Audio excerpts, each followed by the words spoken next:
नमस्कार दोस्तों, स्वागत है आप सभी का हमारे YouTube चैनल में। दोस्तों आज हम देखने वाले हैं मौर्य युगीन के कुछ महत्वपूर्ण प्रश्नों को। जी हाँ दोस्तों, तो चलिए बिना समय गवाए शुरू करते हैं आज के सभी प्रश्नों को। दोस्तों आज का पहला प्रश्न है, निम्नलिखित में से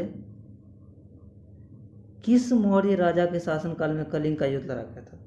जी हाँ दोस्तों, कलिंग का जो युद्ध हुआ था, कलिंग का युद्ध, वो किस राजा के शासनकाल में हुआ था।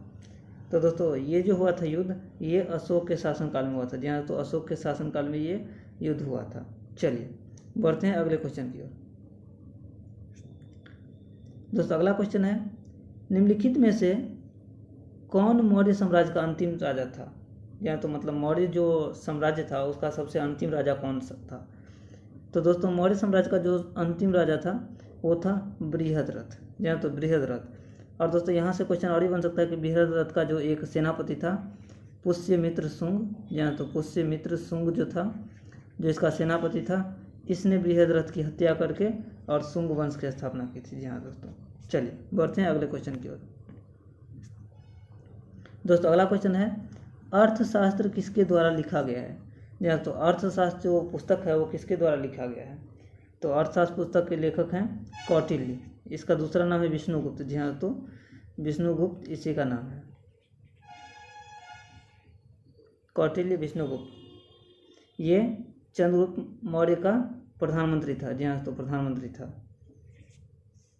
चलिए दोस्तों यहाँ से क्वेश्चन और भी एक बन सकता है कि अर्थशास्त्र पुस्तक के जो लेखक हैं वो है कौटिल्य विष्णुगुप्त, लेकिन यदि आपसे ये पूछ देगा कि अर्थशास्त्र के जनक कौन है। जहाँ तो अर्थशास्त्र के जनक कौन है, तो अर्थशास्त्र के जो जनक है वो एडम स्मिथ है। जहाँ तो एडम स्मिथ है, इसमें कंफ्यूज नहीं करेगा।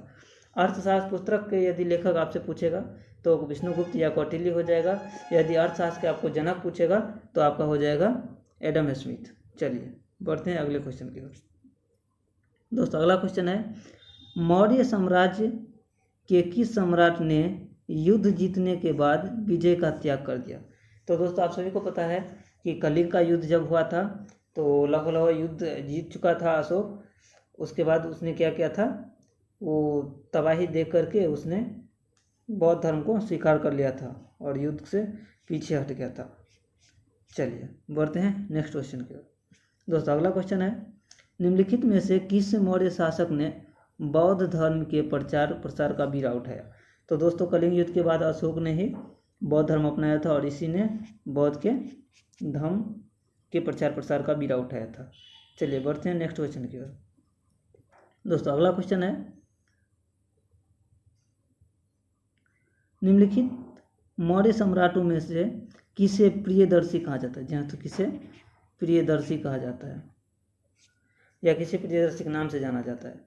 तो दोस्तों प्रियदर्शी के नाम से सम्राट अशोक को जाना जाता है।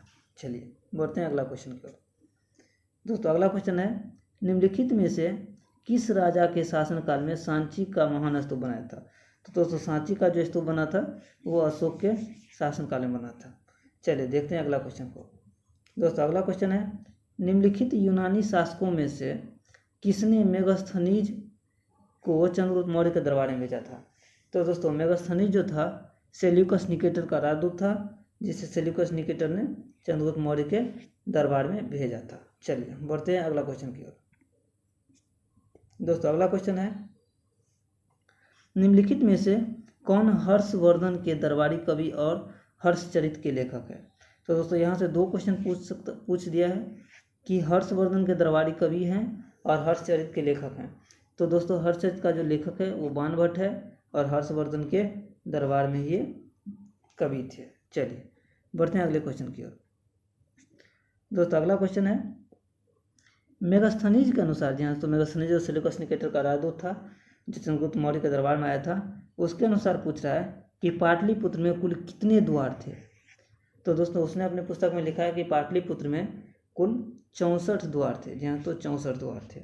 चलिए बढ़ते हैं अगले क्वेश्चन की ओर। दोस्तों अगला क्वेश्चन है, निम्नलिखित में से शुंग वंश की स्थापना किसने की। तो दोस्तों अभी मैंने आपको बताया कि मौर्य वंश का जो अंतिम राजा था बृहद्रथ, उसकी हत्या पुष्यमित्र शुंग ने किया था और शुंग वंश की स्थापना की थी। तो दोस्तों शुंग वंश की जो स्थापना की थी वो पुष्यमित्र शुंग ने की थी। चलिए बढ़ते हैं अगले क्वेश्चन। चरक को खाली स्थान के रूप में जाना जाता है। तो दोस्तों चरक जो है आयुर्वेद के जनक चरक को माना जाता है। जी हाँ, तो आयुर्वेद के जनक चरक हैं दोस्तों। ये इसको ट्रिक से आप याद रखें कि आयुर्वेद का जितना भी दवा होता है ना, वो आपको सड़क के किनारे, पहाड़, नदी नालों के पास मिलता है। तो आयुर्वेद का दवा कहाँ मिलता है? सड़क, और सड़क से याद रखिएगा कि चरक। चलिए बढ़ते हैं अगला क्वेश्चन की ओर। अगला क्वेश्चन है दोस्तों, जैन धर्म के नियमों का पालन करना किसके लिए सबसे कठिन था?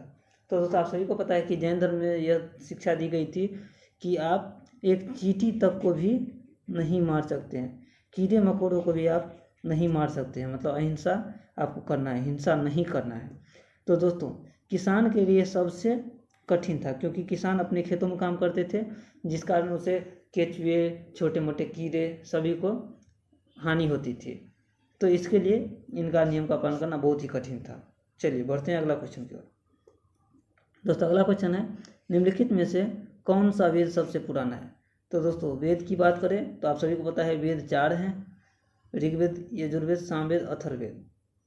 तो दोस्तों सबसे पुराना वेद जो है ऋग्वेद है। जी हाँ, तो ऋग्वेद सबसे पुराना वेद है, और सबसे लास्ट का जो वेद है या सबसे नया वेद है वो है अथर्ववेद। चलिए बढ़ते हैं अगले क्वेश्चन की ओर। दोस्तों अगला क्वेश्चन है, ऋग्वेद सूक्तों का संग्रह है, मतलब ऋग्वेद में कुल कितने सूक्त हैं? तो दोस्तों ऋग्वेद में जो है कुल 1028 सूक्त हैं। चलिए बढ़ते हैं अगले क्वेश्चन की ओर। अगला क्वेश्चन है दोस्तों, निम्नलिखित में से किस नदी का नाम ऋग्वेद में केवल एक बार आया है? दोस्तों बिना पढ़े इस क्वेश्चन को बहुत सारे लोग गलती कर देंगे, क्योंकि इसका सही जवाब हो जाएगा गंगा, और गंगा जल्दी कोई सही नहीं लगाएगा।